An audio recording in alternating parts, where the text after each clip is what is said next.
네, 지난 22일에 프란치스코 교황이 트위터에 이런 말을 남겼습니다. 요즘 우리 상황과 맞닿아 있는 종교를 떠나서 보편적인 울림이 있는 그런 내용이라 꼭 소개를 해드리고 싶습니다. 하느님은 그의 이름이 사람들을 위협하는 데 사용되는 것을 원하지 않습니다. 누구에게도 변호를 받을 필요가 없는 분이죠. 우리는 모든 사람들이 증오, 폭력, 극단주의 및 맹목적 광신주의를 조장하기 위해서 종교를 이용하는 것을 중단할 것을 촉구합니다. 종교를 이용해 사람들에게 증오, 폭력, 극단주의 및 맹목적 광신주의를 퍼뜨리는 것. 교황이 한국 사회를 딱 꼬집어서 이런 말을 한 게 아닌데, 그럼 우리만 이런 일이 있는 게 아닌가 봅니다. 다행인가요?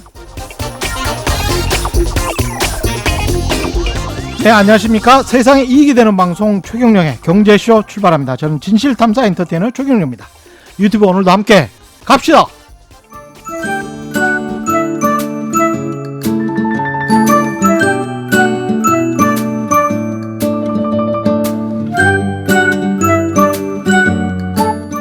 정확하고 유익한 정보만 전하겠습니다. 안 들으면 손해, 들으면 똑똑해지는 최경영의 경제쇼. 네, 오늘은 반가운 얼굴 모셨습니다. 오랜만에 나오셨는데요. 한 1년 좀 지났나요? 지난해 최경영의 경제쇼 3월 돌직구 토크와 8월의 교육 특집을 통해서 주옥같은 어록을 남기면서 청취자 여러분의 큰 반향을 일으켰고, 지금은 뭐 사회적 명망 인사로 인기가 높은 존 리 메리츠 자산운용 대표 나오셨습니다. 안녕하십니까? 네, 안녕하세요. 예. 저희 쇼에 최경영 경제쇼 나온 이후에 네. 또 이렇게 사회적 명성이 높아지셨습니다. 그런가요? 예. 예. 뭐라고 해야 될까요? 주식 투자 운동, 그다음에 금융 교육 운동, 이런 거를 사회적인 운동처럼 그렇죠. 버리고 있으십니다, 지금. 그러니까 예. 주식을 사야 된다. 예. 주식 안 하는 게 위험한 거다. 그리고 평범한 월급쟁이가 부자 될 수 있는 방법은 이게 유일하다. 그런 걸 그렇죠. 제가 5, 6년 동안 계속 얘기했는데요. 예. 최근에 갑자기 이제 코로나 때문인지는 모르겠어요. 근데 사람들이 이제 경제적 자유가 중요한 거를 이제 인식하게 된 것 같아요. 그래서 제가 이제 강연을 한다든가 할 때, 너무나 놀랍게도 20대, 30대 아주 건전한 상식을 갖고 있는 사람들이 대부분을 차지하고요. 그리고, 이 돈에 대해서 정확하게 배우고 싶다. 투자에 배우고 싶다. 그래서 저는, 이거는 굉장히 약간 게임 체인저 같아요. 그러니까 역사적인 어떤 뭔가 분기점이 왔다. 예, 그런 것 같은 느낌이 들어요. 전환점이. 네, 저는 확실히 그런 게 있다고 생각해요. 이게 지금 동학개미운동도 그런 연장선상에서 보십니까? 그렇죠. 그래서 이게 굉장히 저는 고무적인 현상이라고 보고요. 네. 다만 이제 어떻게 이런 이제 사람들을 실망하지 않게 할 건가 주식 투자를 시작했는데 지속적인 교육을 해야 되고 정부는 이제 어떻게 어떤 제도를 통해서 이 사람들이 계속 경제적 자유를 얻기 위해서 주식 투자하는 걸 어떻게 장려하고 어떻게 보호하고 그런 게 필요하다고 생각합니다. 유튜브도 직접 운영을 하시잖아요. 맞아요. 예. 존 리 라이프스타일 주식 유튜브 네. 채널명인데 네. 이걸 직접 운영을 해보시니까 어떻습니까? 댓글이나 이런 반응은 어떻습니까? 상당히 좋아요. 대부분. 그렇습니까? 예. 예. 그리고 그동안 이제 가장 저한테 반가운 거는 나한테 희망을 줬다. 나는 희망이 없는 줄 알았다. 근데 희망이라는 거를 알게 됐다. 또 어떤 분은 주식은 절대 하면 안 되는 걸로 알고 있었는데 예. 듣고 보니까 그런 게 아니라는 걸 깨달았다. 그런 분들이 많죠. 젊은 사람들이 특히 이제 30대들이 100조 이상 대출을 해서 이제 부동산 투자를 하고 집을 사고 집을 못 사면 당장 생애가 망했다. 이번 생은 망했다. 뭐 이런 우스갯소리도 돌고 있는데 네네. 그런 현상은 어떻게 보십니까? 그래서 저는 이제 지속적으로 얘기하고 있죠. 그러니까 집을 사야 된다는 그 강박관념에서 벗어나라. 그러니까 예를 들어서 일본 같은 경우에 정확하게 일본이 그렇게 경제 침체를 갖고 왔던 가장 중요한 이유는 대부분의 자산이 부동산과 은행 예금에 들어갔거든요. 국채를 사거나. 우리도 똑같잖아요. 지금 그렇죠. 상황이. 예. 그래서 그 일본이 잃어버린 30년이라는 게 그게 영향이 크거든요. 돈이 일하게 하는 걸 배우지 못했기 때문에 그런 거거든요. 다시 얘기하면 금융 문맹이죠. 예. 근데 그 정반대로 미국은 그 돈이 캐피탈 마켓에 들어오게 됐죠. 주식시장에 들어오게 돼서 그렇죠. 많은 기업들이 거기서 그 상장도 하고 또 새로운 기업이 나오는 어떻게 보면 그 생태계를 만들었다고 보죠. 그래서 한국도 이런 지속적인 교육을 통해서 부동산만 투자하는 거, 그러니까 나는 이렇게 예를 들어 신혼부부들은 제일 먼저 해야 될 게 집을 사야 된다고 하는 강박관념이 있으니까 그러니까요. 예. 집에 올라가면 막 초조해지고 또 억지로 사게 되고 예. 그래서 이제 그 장기적인 그런 경제 자유를 얻기 위한 플랜이 그냥 뒤죽박죽 돼버리는 거죠. 근데 경제적 자유를 얻는데 부동산보다 주식이 낫다라고 생각을 하시는 거네요. 100% 그렇죠. 장기 투자했을 경우에는. 아, 장기 투자. 만약에 그렇지 예. 않다면 그 나라는 심각한 문제가 있는 거죠. 예를 그렇지 들어- 않다면 그 나라가 오히려 심각하다. 그렇죠. 예를 들어서 그 주식에 투자한다는 거는 가장 그 돈을 열심히 일하게 한다는 것. 다시 얘기하면은 가장 리스크를 많이 지는 건데 그렇죠. 장기적으로 봤을 때 부동산이 더 올라간다. 그거는 굉장히 심각한 문제가 있는 거죠. 그러니까 아. 자본주의가 제대로 작동을 하고 있지 않은 거죠. 오히려 후퇴하게 된다. 그렇죠. 그러니까 그런 일은 저는 장기적으로 보면 안 일어난다고 보는 거죠. 근데 많은 사람들이 그렇게 얘기를 해요. 그래도 부동산이 더 올라갔지 않았느냐, 주식보다. 한국의 역사를 보면 그렇지 않아요. 30년 보면은 주식이 훨씬 많이 올랐어요.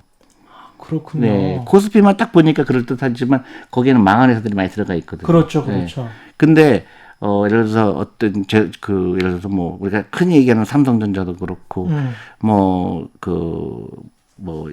보험회사라든가 아니면 텔레콤이라든가 이런 거 다 굉장히 많이 올랐죠. 100배, 200배 오른 것도 있고. 그러니까 우리가 많이 잘못 알고 있는 것들이 많아요. 이게 지금 여기서 장기적으로 본다는 게 20년, 30년 20년, 30년이죠. 근데 그 부동산은 예를 들어서 500%, 300% 올랐다 그러면 굉장히 많이 올랐다고 생각하잖아요. 그렇죠. 4배, 5배. 그렇죠. 근데 주식은 10,000%, 20,000% 많거든요. 10,000%, 20,000%. 아, 그럼요. 예. 제가 투자한 기업들 10,000%, 20,000% 많죠. 한국 기업도. 아유. 20배, 30배, 막 100배 이렇게까지 올라가는 기업들이 미국에서 많이 보이기는 하는데. 미국도 있고 한국도 많았죠. 그렇군요. 네. 근데 오늘, 예. 그렇죠. 실제로 계산해 보면 근데 이제 우리가 IMF를 겪으면서 또 리만을 겪으면서 없어진 회사들도 많죠. 그렇죠. 네. 이제 그런 걸 다 감안하니까 주식 투자하면 안 된다고 생각하는 이제 잘못된 왜냐면 코스피 인덱스라는 게 모든 그 기업이 다 들어가 있거든요. 그렇죠. 근데 어떤 거는 10,000% 올랐지만 어떤 거 없어진 회사도 있잖아요. 예. 그걸 평균해 보면 안 오른 것 같지만 사실은 그 좋은 기업, 펀더멘털이 좋은 기업에 투자하면 훨씬 더 많이 올랐죠, 주식이. 오늘 그래서 그런 이야기 지금까지 이제 강조하셨던 이야기의 연장선상에서 퇴직연금 이야기를 좀 네네, 하실 예. 예정인데요. 이게 행복한 노후를 위해서 퇴직연금, 뭐 개인연금, 국민연금 우리가 다 중요하게 생각하는데 퇴직연금을 특별히 꼽으신 이유는 뭘까요? 저는 이제 기억하실지 모르지만은 1980년대, 70년대 들어와서 미국은 사실 굉장히 뭐라 그럴까요? 경제적 어려움을 겪었죠. 일본에 다 뺏겼죠.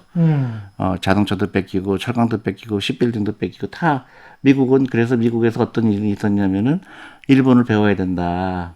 일본 자동차들을 디트로이트 노동자들이 막 망치로 깨고 그랬습니다. 그러니까요. 예. 그래서 미국은 다 이제 미국 경제는 다 끝났다. 예. 그럴 때 그 미국의 엘리트 그룹이 굉장히 머리가 전 좋다고 생각한 게 그 퇴직연금 제도를 401k라는 거를 도입을 했죠. 1980년도에. 그때 도입을 한 그렇죠. 겁니까? 그 예전에 도입한 게 아니군요. 예.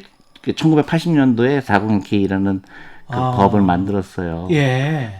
그래서 그게 법이 뭐냐면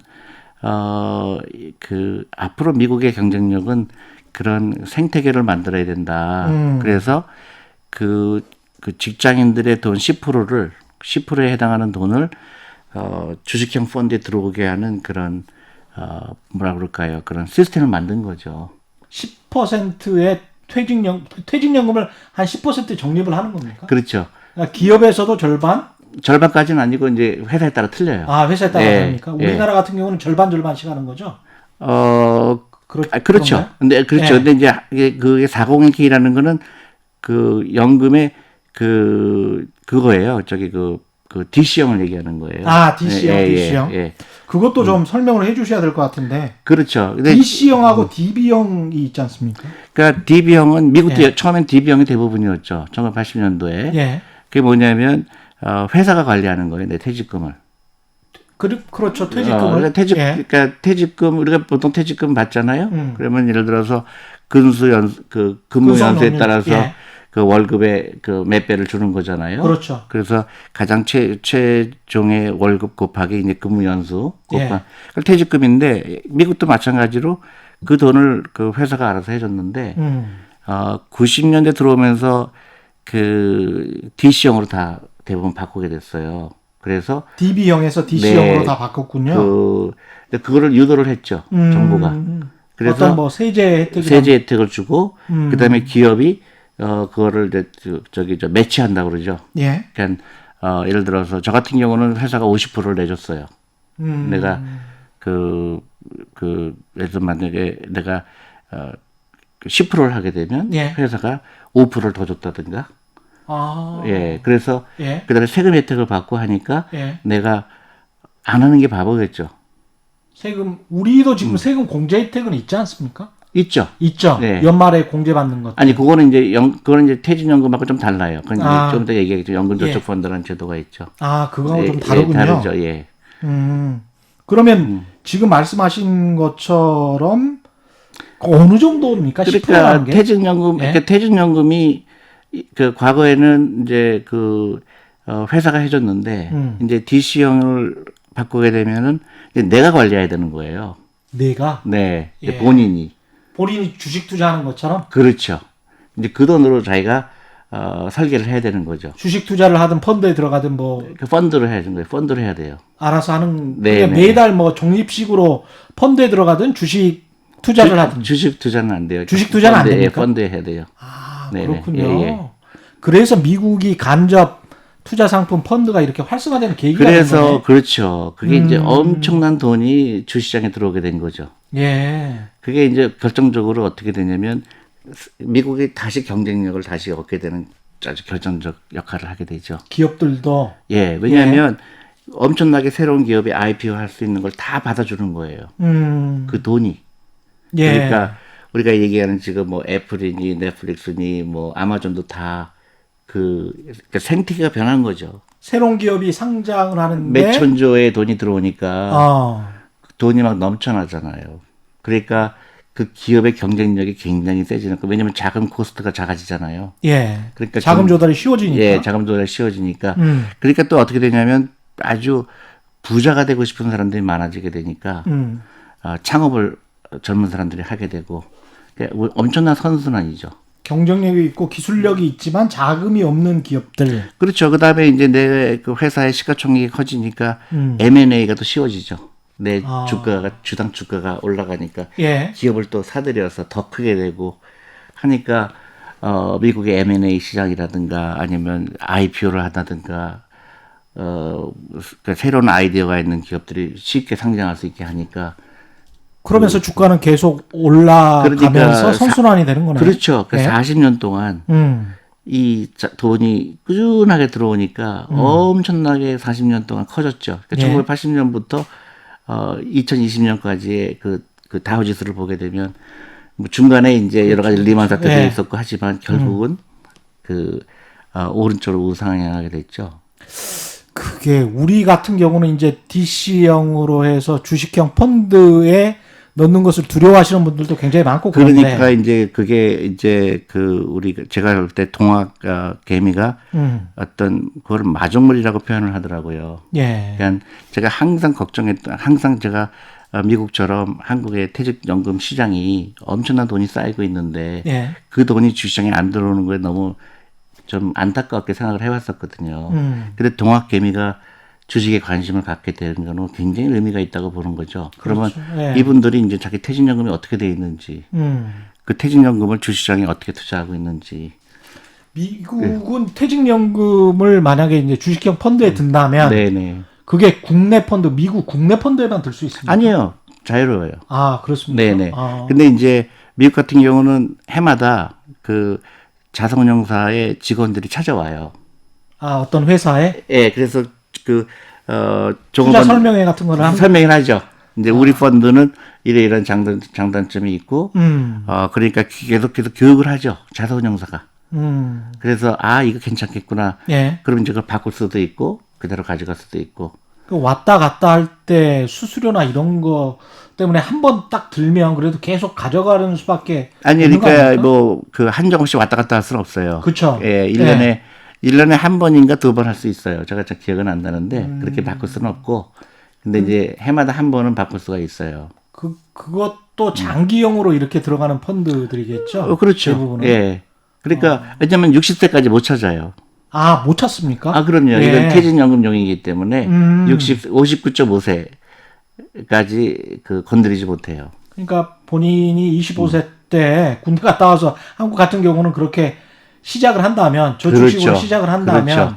한 35년 정도 할 수 그러니까 있네요. 지금 미국에서 밀리언웨어들이 엄청나게 늘어나고 있어요. 그 이 퇴직연금 제도를 통해서. 예. 그러니까 사실 굉장히 머리가 좋았던 거죠. 그 미국의 이거를 프로그램을 디자인한 사람들이. 그러니까 새로운 아이디어를 가진 사람들이 상장을 쉽게 하게 할 수 있는 그 돈에 그 뭐라 그러죠?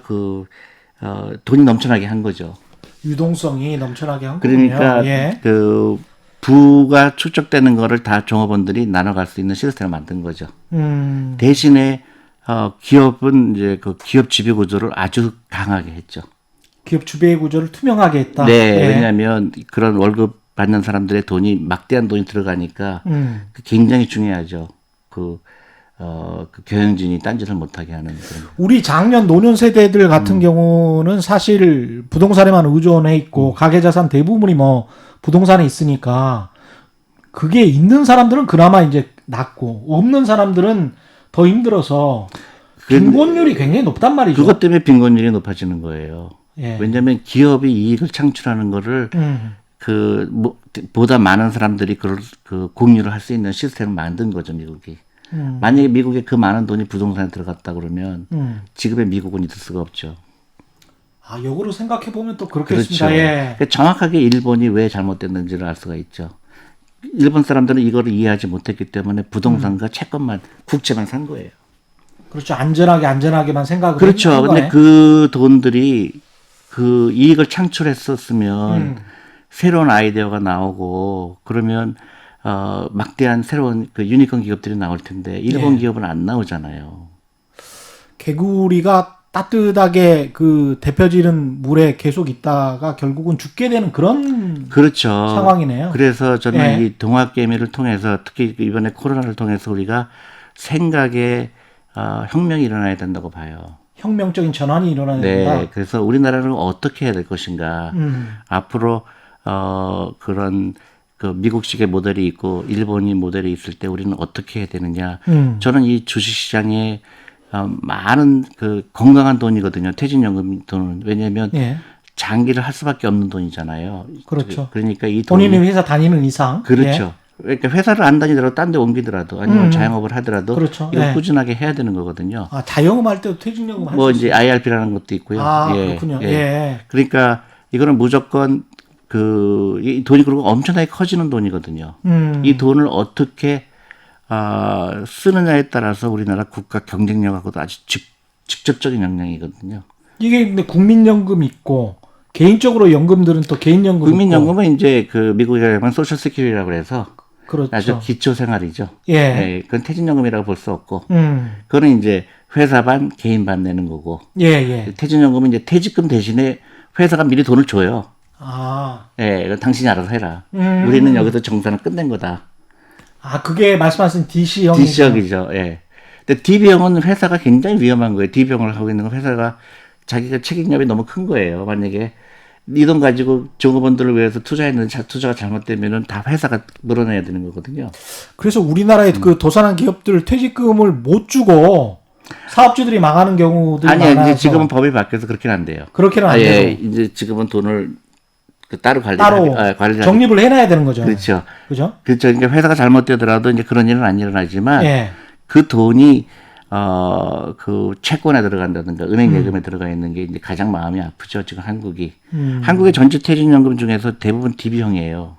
DB형이라는 거는 채권이나 은행 예금에 아니 들어가 그건 있는 이제 거? 회사가 알아서 하는데 회사는 위험하니까 대부분 은행 예금에 넣게 되죠. 회사는 위험하니까 그렇죠. 네, 그러다 예. 보면 그러니까 둘 다 좋지가 않죠. 회사도 안 좋고 그 종업원들도 안 좋죠. 왜냐하면 주식에 투자가 되지 않죠. 이렇게 초저금리 상황에서는 뭐 그리고 그렇죠.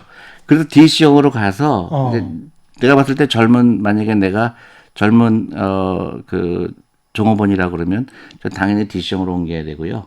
그리고 오랫동안 일할 거니까. 젊은 직장인이라면 그렇죠. DC형으로 하는 게 그다음에 낫다. 앞으로 은퇴할 때가 뭐 20년 남았다. 그럼 예. 무조건 주식형 펀드에 투자가 돼야 되고 DC형으로 바꿔야 되고. 근데 한국에 대부분 DB형이고요. DC형으로 바꾼 사람들조차도 주식 비중이 2%밖에 안 돼요. 주식 비중이 주식형 펀드의 투자 비중이 2%밖에 안 돼요. 개인이 이거를 운용을 하는데 주식형이 2%밖에 안 돼요? 네, 전 세계에서 꼴찌예요. 그러니까 미국 같은 경우는 한 이 50% 되는데요. 2%면 이게 뭐 수익이 날 수가 없겠습니다, 이거. 그렇죠. 대부분 이제 저기 은행 예금에 들어가 있죠. 그 98%는 은행 예금에 들어가 은행 있고. 예금이죠. 왜냐면 원금 보장이라는 늪에 빠져 있는 거거든요. 근데 이제 야, 이게 예. 그게 이제 한국이 갖고 있는 모순이 굉장히 많아요. 돈이 일하지 않는 돈이 너무 많은 거예요. 근데 우리가 가지고 있는 이 불안감, 위험하다는 생각, 그래서 퇴직금이라도 안정되게 퇴직연금은 무조건 받아야 되는 돈이니까. 근데 이제 그렇게 그러니까 이제 생각이 차이죠. 예를 예. 들어서 내가 은퇴가 만약에 3년 남았다. 그럼 불안하죠. 예. 원금이 중요하죠. 음. 20년 남아서 그건 중요하지가 덜 중요하죠. 왜냐하면 주식 가격은 올라가게 돼 있거든. 20년 후에는. 어떤 식으로 그러면 개인이 만약에 투자를 한다면, 그래서 나는 지금 DB형으로 가지고 있는데 개인이 선택할 수 있는 거잖아요. 우리나라도. 그렇죠? 아니 근데 이제 예. 한국은 이제 좀 그것까지 다 설명하기 좀 시간이 없을 것 같은데. 아니요, 시간 충분합니다. 그래요? 예. 그러니까 약간 제도가 잘못됐어요. 예. 그러니까 제도적인 것까지 다 설명을 해 제도가 주셨습니다. 예를 들어서 예. 미국 같은 경우는 자산운용사가 운영을 하죠. 아까 말씀드렸듯이 회사가 예. 자산운용사를 초대를 해서 그걸 기금형이라고 그래요. 예. 그래서 회사가 알아서 자산운용사한테 돈을 맡기고 그 중에서 펀드 중에서 이제 그 종업원들이 고르는 거죠. 회사원들이. 근데 한국은 예. 사업자라는 제도가 있어요. 사업자. 네. 예. 그러니까 사업자 제도가 있어서 그 사업자가 또 자산운용사를 뭐랄까요? 그 자산운용사를 골라요. 그 회사가 고르는 거예요? 아니요, 사업자가. 사업자는 누구죠? 그러니까 보험회사, 그다음에 은행 이런 데가 사업자죠. 또 대리인이 또 따로 있는 그렇죠. 거네요. 거기서 이제 많은 바틀렉이 생겨버렸어요. 왜 개인이 골라야지 그걸 왜? 네, 그래서 이제 그 법을 기금령으로 바꾸려고 하고 있고 예. 아마 그 법도 올라간 걸로 알고 있어요. 그건 제가 잘 이해를 못했네. 그래서 제가 이걸 설명하기가 좀 복잡해요. 아니, 그러니까 제가 사실은 퇴직연금, 개인연금인가? 그러니까 이제 퇴직연금이 있고 또 이제 연금저축이라는 것도 따로 있어요. 그러니까 제가 뭘 들고 있는지 저는 잘 모르겠어요, 이거는. 근데 이건 예. 사실 굉장히 중요한 거예요. 굉장히 중요한데 제가 물어봤을 때 한 90% 확률로 몰라요, 사람들은.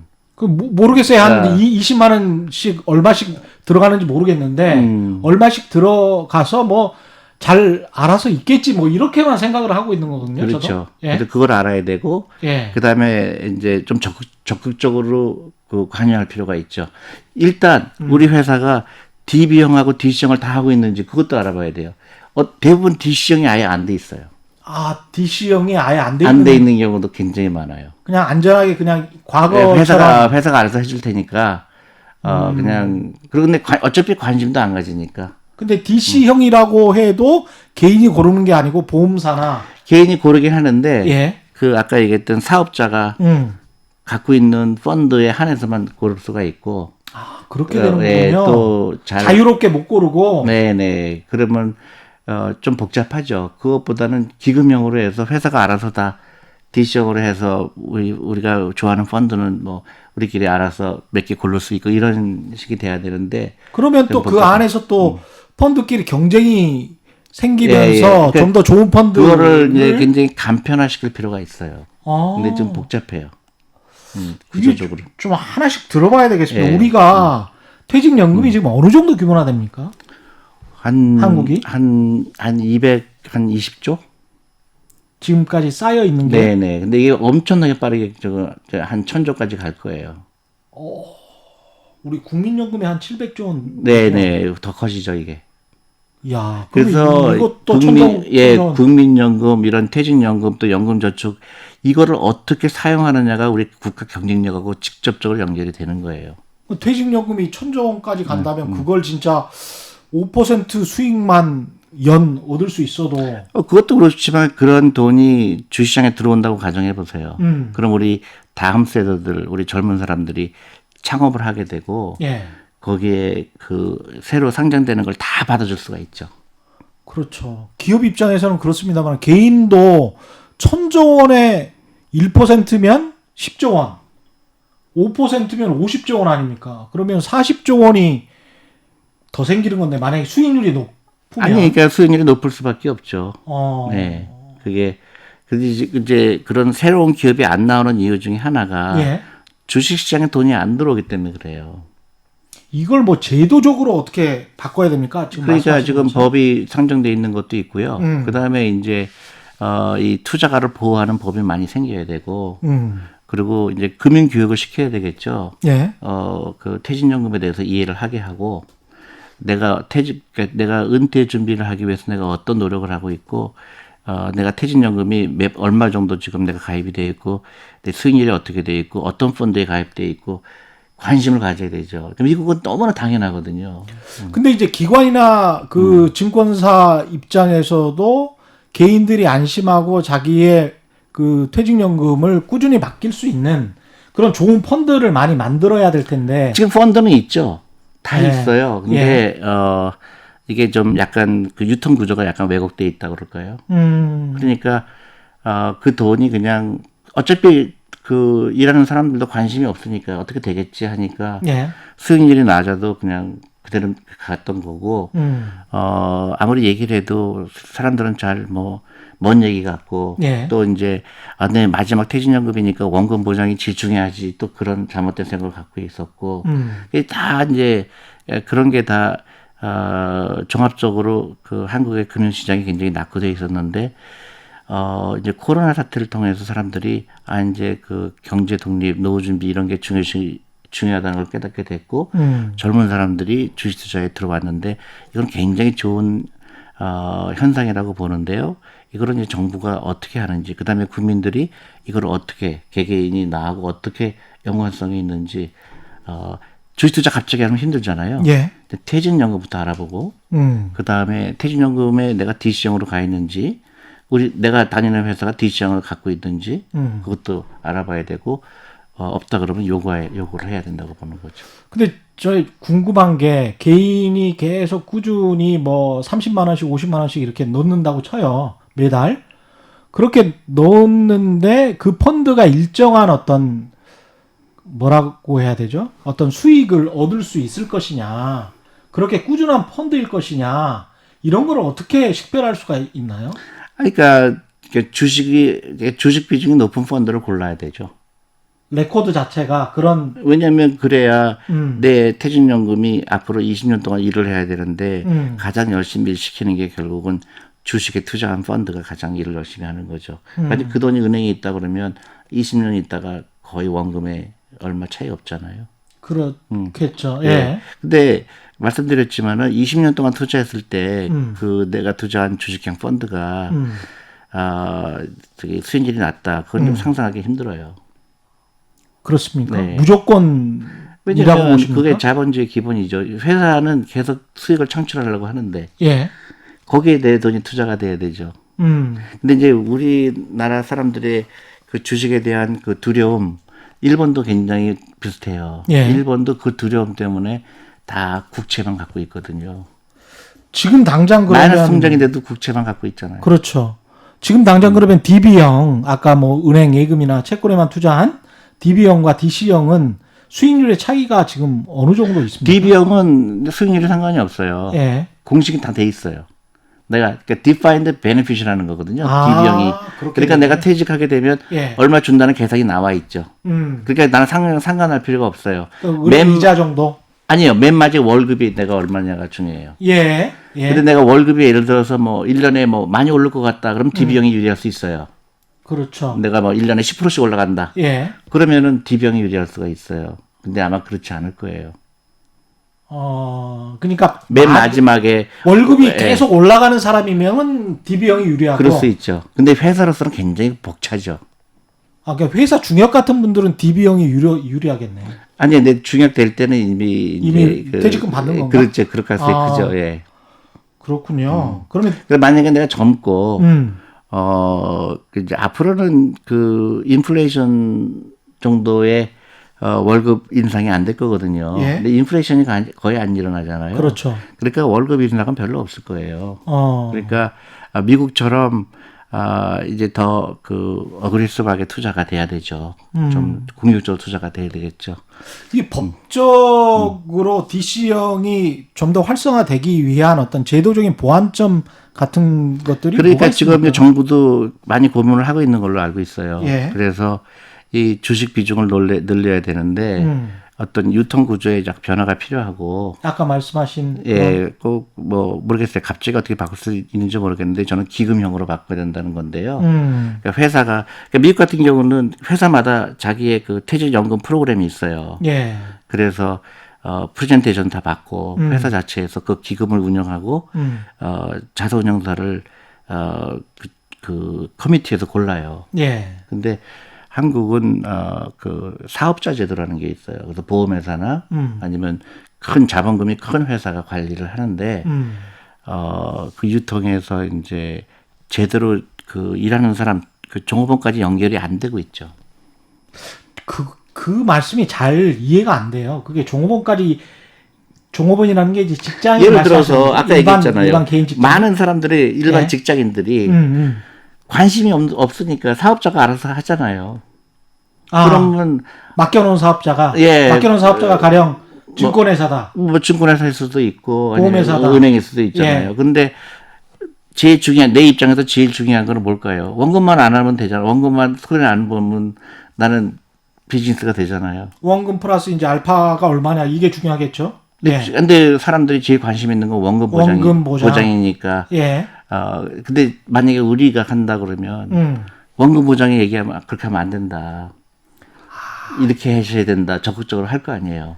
이게 일종의 이제 대리인 문제를 말씀하시는 것 같기도 합니다. 그렇죠. 그러니까 내 돈을 맡은 보험사나 은행이 계속 그 돈을 굴려가지고 좋은 펀드에 들어가고 이럴 어떤 요인이 없다. 그럴 수 있죠. 그런 그렇죠. 어떤 동기 요인이 없다. 그럴 수 왜냐하면 있죠. 사람들이 별로 관심도 없고 어차피 관심 없거든요. 원금 보장만 예. 되면 되고 그렇죠. 그리고 모든 다른 보험사나 은행들도 다 그 정도의 수익밖에 안 올리고 있기 때문에 그리고 이제 또 한 가지는 대부분 DB형이잖아요. 그렇죠. 그러니까 어차피 회사가 알아서 하니까. 음.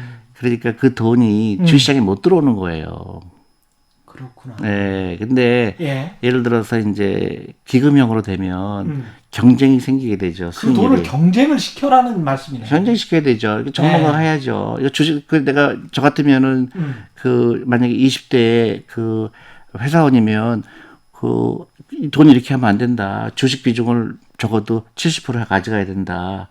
이렇게 이런 펀드에 들어라 할 거 아니에요. 그렇죠. 근데 그 과정이 지금 없는 거예요. 양쪽이 다 관심이 없는 거예요. 근데 국가적으로는 굉장히 손해죠. 그게 예. 굉장히 양질의 자금이잖아요. 양질의 자금이 계속 들어갈 수 있는 자금. 들어갈 수 있고 그다음에 예. 오랫동안 투자할 수 있는 자금이잖아요.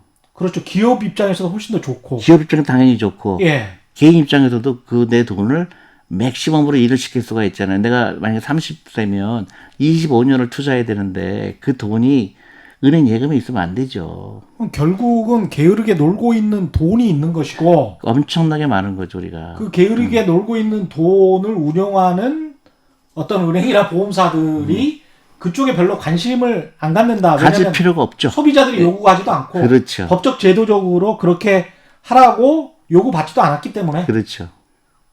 아 이건 좀 문제가 있는 것 같습니다. 그래서 이제 예. 법으로 이제 상정이 돼 있었고 많은 노력이 있어요. 근데 이제 거기에 이제 뭐 처음에는 디폴트 옵션으로 한다든가 디폴트 옵션은 뭡니까? 그거는 이제 사람 두려워하잖아요. 예. 그러니까 주식 비중을 얼마큼 해야 될 건지 뭐 이런 거에 대해서 두려워하니까 아예 그냥 정해준 대로 해주는 거예요.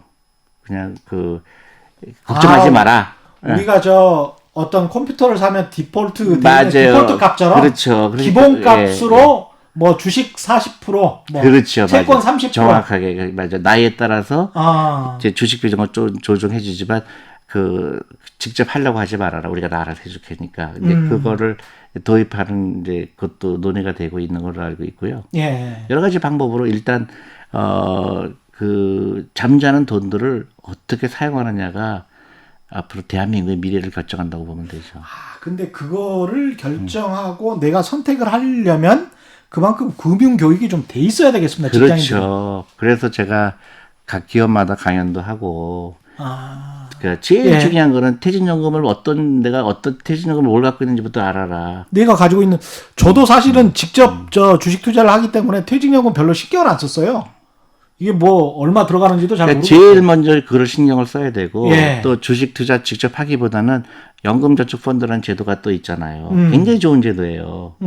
이것도 추가적으로 해야 되는 거고. 예. 그러면 노후 준비에 상당히 도움이 되고 그 돈이 주시장으로 들어오게 됨으로 인해서 이제 엄청난 이 돈이 쌓이게 되면서 기업에 투자가 되고 그 기업은 그 자금을 가지고 또 새로운 일을 할 수가 그렇죠, 있고 그렇죠. 그게 이제 생태계 변화죠. 네.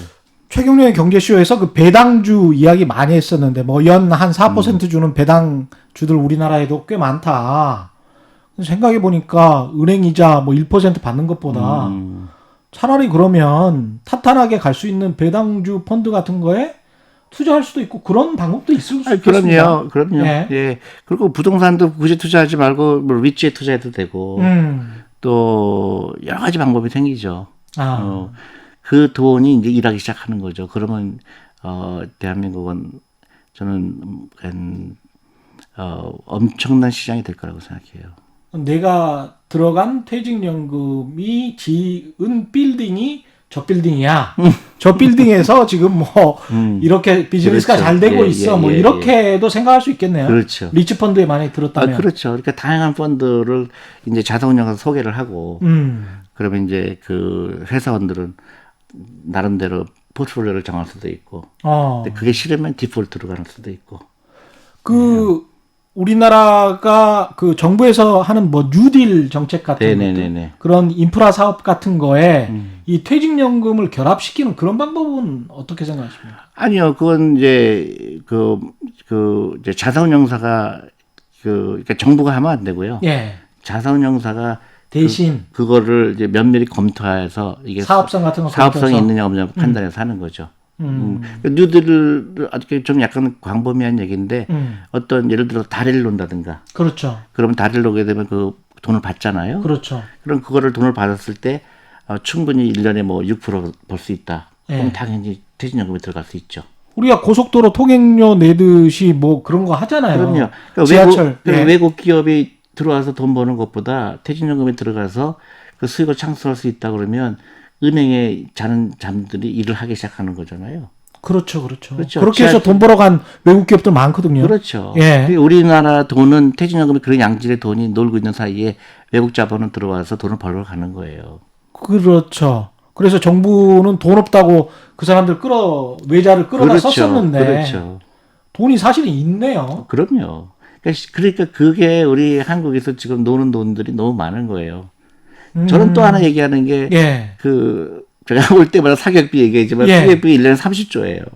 30조. 예. 그게 또 주식시장에 들어온다고 생각해 보세요. 1년에 30조는 10년이면 300조예요. 그렇죠. 그러니까 제가 너무 안타까운 거예요. 왜 이런 돈들이 잘못 쓰일까? 왜 그러니까 부가가치를 창출할 수 있는 돈들이 잠자고 있을까? 정확하게 일본은 그걸 이해를 못했어요. 지금도 그러니까 민간인들이 어떤 기회 그 이익을 창출할 수 있는 기회가 없기 때문에. 예. 그러니까 일본은 계속 부채를 찍어내잖아요, 돈을. 예. 그래서 민간 기업이 살아나야 그 부채를 갚을 수가 있는데 그게 죽은 거예요. 일을 안 하는 거예요, 돈이. 그 간단한데 그 어떤 제도적인 거, 그다음 문화, 그다음 개개인의 그런 잘못된 금융 문맹이라고 그럴까요? 그게 그 나라를 그렇게 만든 거죠. 근데 아까 이제 미국에서 뭐 계속 공부를 하셨고 거기에서도 일을 하셨기 때문에 미국은 너무 잘 아실 거고 다른 나라들도 이런 식으로 이제 DC형의 주식 투자를 좀 일정 부분 많이 하는 그래서 성공한 나라들이 있습니까? 퇴직연금을 통해서? 죄송한데 제가 잘 모르겠는데요. 예. 어떤 나라는 DB형을 더 선호하는 나라도 있어요. 근데 예. 미국은 미국이 가장 그 성공한 나라로 볼 수 있죠. 미국은 이 401k라는 걸 만들면서 그 엄청나게 많은 백만장자들을 만들었죠. 예. 그게 굉장히 간단한 것 같지만 돈이 들어옴으로 인해서 새로운 기업이 생기고 기업이 자금 조달 코스트를 낮춰주고 예. 또 M&A를 막 하게 되고 돈이 들어오게 되니까 그렇죠. 새로운 기업이 나오게 되고 그게 선순환이 된 거를 미국 사람들이 가장 영리하게 이해를 했죠. 그 캐피털 마켓의 중요성을. 근데 우리가 이제 국민연금 주식 투자, 국내 주식 투자나 해외 주식 투자하면서 특히 이제 국내 주식 투자를 하면서 그런 이야기 하지 않습니까? 그 국민연금은 규모가 너무 크고 근데 이제 국내 주식 시장은 상대적으로 시가총액이 너무 작고 그래서 고래가 연못에서 뛰어놀다가 고래가 이렇게 나가게 되면 지극히 잘못된 생각이죠. 어떻게 생각하십니까? 그 부분? 저는 그게 너무너무 이해가 안 가는 거예요. 미국이 1980년대 전체 시가총액하고 지금 시가총액을 비교하면 비교가 안 되잖아요. 왜 한국 주가 시장을 왜 그렇게 가만히 있어야 된다고 생각을 하죠? 항상 1,500조, 1,800조 시장으로만 생각을 하는 거죠. 예. 그러니까 사고의 전환이 필요하죠. 왜 연못으로 안 그래요? 그걸 바다로 만들어야죠. 연못이 아니고 바다가 될 수 있는데. 바다를 만들면 되죠. 왜 그렇게 생각을 해요? 여기는 어차피 연못이니까 절대 고래는 뛰어놀 수 없어. 이렇게. 난 그게 너무 잘못된 생각이에요. 우리는 돈도 많은데. 지금 우리 한국이 1,500조인데 10년 후에 왜 10배가 된다는 생각을 안 해요? 그쵸. 지금 1980년에 미국 주가 지수가 잘 기억은 안 나지만 한 1,000 얼마 됐을 거예요. 1,200, 1,300. 지금 얼마예요? 2만 원이에요. 그렇지, 2만이죠. 예. 그러면 한국이 지금 1,500조인데 왜 10배가 된다고 생각을 안 하죠? 그럼 다 문제 해결되잖아요. 하기사 애플이라는 기업 하나가 2,000조가 넘잖아요. 2,000조 원이에요. 그러니까요. 우리나라 시가총액을 넘고 GDP를 넘어버렸어요. 그럼요. 근데 사실 애플과 삼성전자를 비교를 하면 애플도 위대한 기업이긴 합니다만은 삼성전자가 330조 아니 그러니까 우리 한국에 있는 모든 상장 기업을 합한 것보다 애플이 커요. 근데 그 정도는 아닌 것 같은데 사실. 그렇죠. 그러니까 한국에 그 많은 기업이 있는데 왜 그거를 소중하게 생각하지 않고 왜 거기에 투자할 생각을 안 하고 왜 애플에 투자하냐고요. 그렇죠. 우리도 막 애플이나 막 테슬라 좋다 그러고. 근데 그러니까 그게 이해가 안 가는 거예요. 2,000조 원 정도가 될 그런 사이즈는 아닌 것 같은데 삼성전자를 생각해 보면. 아니 그러니까요. 그러니까 저는 이제 그러니까 이 코로나를 통해서 우리가 그동안 생각하지 못한 부분, 우리가 뭘 놓치고 있는지. 그래서 지금부터는 그 생각에 정말 혁명이 일어나야 된다고 봐요. 정말로 이건 아니다. 우리 한국에 그러니까 요 몇 가지만 고치면 대한민국은 세계 몇 번째 경제 대국이 돼요. 저는 요거하고 몇 가지 다른 거는 그러니까 뭐가 퇴직연금 제도 그다음에 사람들의 그런 우리 교육 제도의 개혁 그리고 우리 아이들이 창업 정신을 길러주는 거 그런 몇 가지 미국이 한 거를 우리가 따라할 필요가 있어. 특히 유태인이 어떤 일을 했는가. 그러면 대한민국은요. 잘못될래야 잘못될 수가 없는 나라가 될 거라고 생각해요. 근데 우리는 너무나 일본식의 모델을 따라가고 있어요. 사실은 산업화 시대 이후에 돈을 굉장히 많이 축적해서 쌓아놓은 거는 사실입니다. 국민연금. 한국이 엄청 부자 나라죠. 예. 근데 그 돈을 어떻게 이용할지를 아직 그 금융이라는 거를 교육을 안 했죠. 그러니까 개인적으로도 안 했고 국가적으로도 저그로도 개인들이 예. 안 하니까 사회는 당연히 모르죠.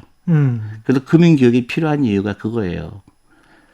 관료들도 그렇고 국회의원들도 그렇고 사실은 그런 측면에서는 조금 좀 구식인 게 있습니다. 그러니까요. 그러니까 예. 생각의 혁명이 필요하다고요. 음. 그래서 이 자본이 일하게 하는 거, 예. 돈이 일하게 하는 거, 돈을 맥시마이즈 일하게 하는 거, 그걸가 이제 우리가 과제라고 생각하죠. 그다음 우리 다음 세대들이 어떤 사회에서 살아야 되는가.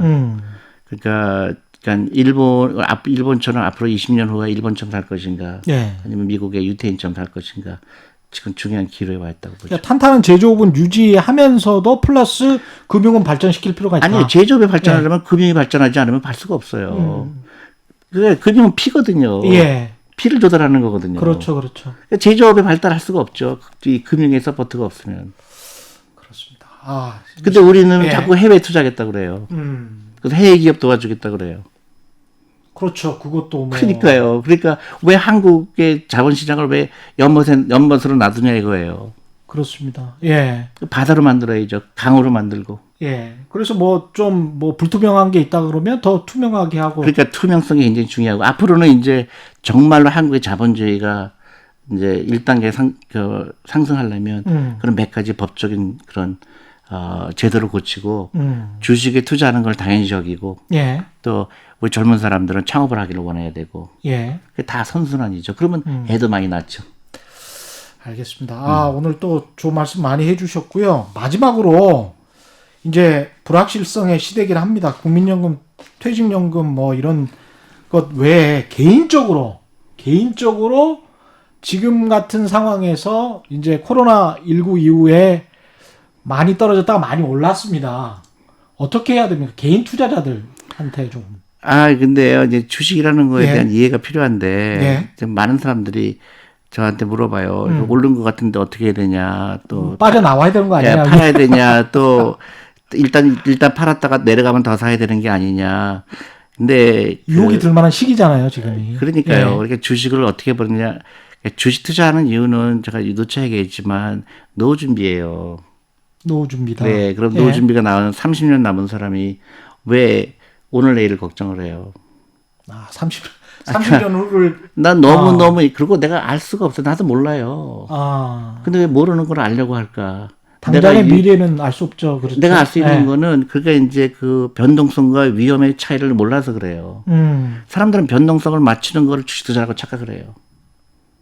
변동성을 맞추는 거는 주식 도사가 아니군요. 아니 주식이 예. 아니라 하는 일도 몰라요. 그렇죠. 네. 근데 내가 알 수 있는 거는 위험이에요. 내가 이 주식을 투자했는데 상장 폐지가 된다든가, 예. 아니면 주가를 10,000원 주고 샀는데 나중에 뭐 1,000원밖에 안 된다든가, 이거 위험하죠. 그렇죠. 그 위험은 조절할 수가 있어요. 위험은 그 기업의 가치를 제대로 알면 조절할 수가 그렇죠. 있죠. 내가 공부하면 되니까. 이 기업은 망할 것 같지 않은 기업.